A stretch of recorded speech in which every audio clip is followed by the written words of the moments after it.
อ้สองป่าแล้วข้าที่กำลังตกพอดีแล้วรับปลายพอสองป่ากำลังงามไปหน่อยฝ่าร้ายไปหน่อย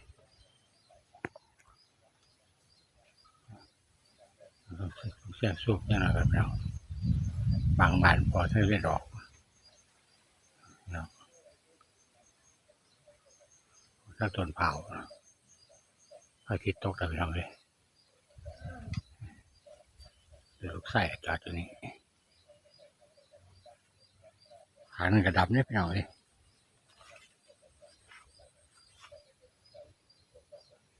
แปดเนี่ยแต่ต้องเสียงตัดออกไปหน่อยตัวกล้วยก็ได้ร่วงกินน้ำไปหน่อยต้องเสียงตัดออกแล้วตัวกล้วยก็ได้ตัดกับข้างในไปหน่อยเลยอาทิตย์ตกแต่ไปหน่อยท้องป่าเป็นขอบแดงๆเลยพี่น้องบังเลยพี่น้องเพี้ยน้อยหนึ่งพี่น้อง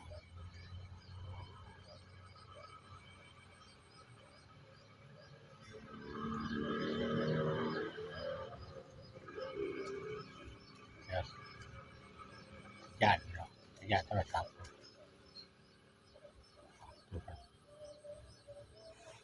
เอาเลยฝ่าร้ายทั้งพี่น้องวันนี้ยังมืดคึบพี่น้องเยอะก่อนเบรกไรเนี่ยก็เบรกไรเนี่ยไรอยู่เลยพี่น้องก่อนเบรกคักอีกวันนี้ก็เบรกสีดำพี่น้องชอบต้นปากลูกเสียงเลยโอ้นกบีผ่านพี่น้องใช่พี่น้องอาทิตย์กระตุกแล้วพี่น้องเรียกสีแดงเลยพี่น้องฝากแล้วสีแดงนะก่อนเมฆตกแล้วพี่น้องโอ้เส้นย่างเท่านี้เลยโลกพี่น้อง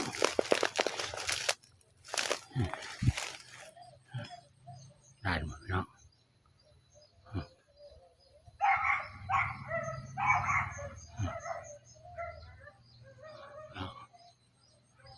ไปก่อน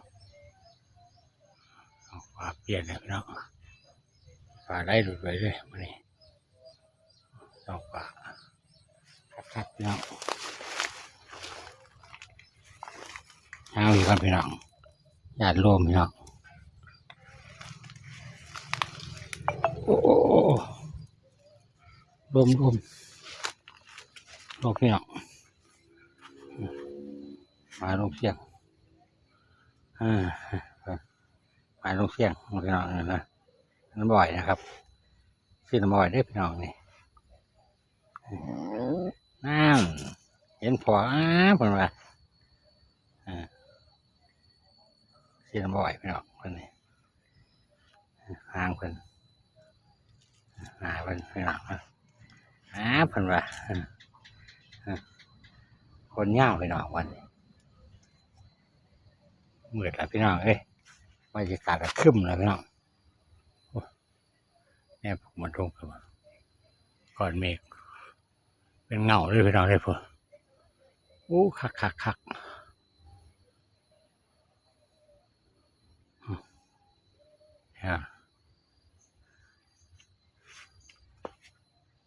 เสียงมาถ่ายเลยหน่อยหนึ่งพี่น้องอาทิตย์ตกละแล้วฝนพี่น้องบ้านมีป่านใช่จะเปิดไฟแล้วมองดูว่าเนาะ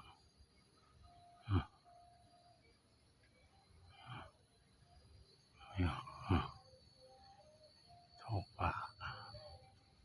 เนาะกระดอกมาอยากอยู่ลูกเส้นตัดออกเนาะเท่านี้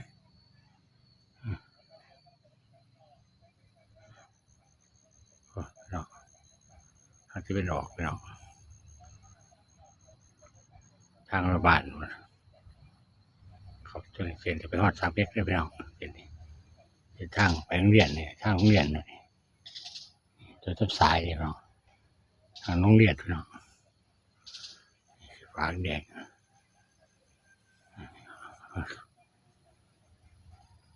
ลมแห้งพี่น้องคืนหนาวพี่น้องเลย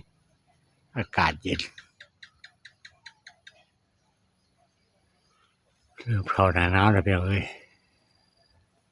ลมวีเลยพี่น้องลมหนาวเข้ามาแล้วพี่น้องเดี๋ยวก็เจ้าขอดอรถแก้เขาฉะนั้นเลยพี่น้องเกี่ยวขอดอแล้วพี่น้องผ้าที่กระโต๊ะเรียบร้อยเลยมาลงเสียเลยนะซื้อน้ำบ่อยซื้อฟองแป้งช่วยใส่เบิดเรื่องไปฝุ่นทางรถใส่อยู่เรื่องนี้พวกรู้เสียกับจอดอยู่พวกแส่ทั้งพวกฟาดจนเผาไปพี่น้องใส่ลงมาเนี่ย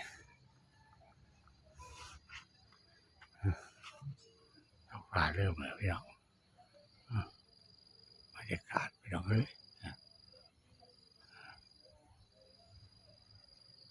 ก่อนเมฆร้ายแห้งพี่น้องเอ้ยจับเปิดไฟแล้วก็มี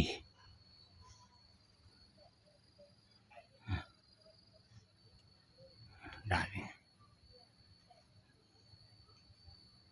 เสียเงินอยู่พี่น้อง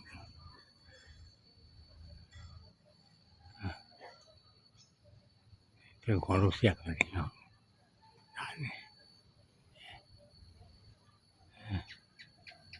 วางรถสายไฟสายไฟฟ้าลูกเสียกมาหอดปีแล้วพี่น้องมันจะบาดบอกมาได้มาที่เราโคกมานี่ที่มาหอดรักนี่ขึ้นมาสิพี่น้องโอ้ยครับแล้วพี่น้องเอ้ยที่ฟ้าเปลี่ยนสีแล้วพี่น้องได้แล้วบรรยากาศงามเลยพี่น้องส่วนพิจารณาส่วนที่ตกแต่พระอาทิตย์ตกแล้วพี่น้องได้เลยบาดจะก่อยลูกเสียงเลยทำเลยมาลูกเสียงกันอยู่นี่เนี่ยใหญ่มัดพี่น้องเลยใหญ่ยุ่งนะพี่น้องยุ่งกัดเพิ่นโอ้ได้อันนี้ไม่บาดพี่น้องไฟยังส่องเนี่ยไม่บาดไฟมองเลยถ้าพระอาทิตย์ตกใต้ฝนพี่น้องนี่เอาเชือกส่องเลยนี่พี่น้องบอกนะแย่แล้วพี่น้องแค่เขาปิดคลิปเลยพี่น้องเลยมันโซ่ขนาดพี่น้อง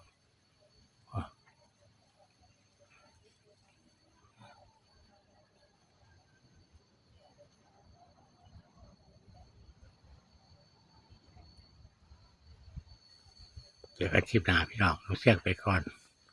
สวัสดีครับพี่น้องเราเสียงกันอยู่แล้วพี่น้องสวัสดีครับพี่น้อง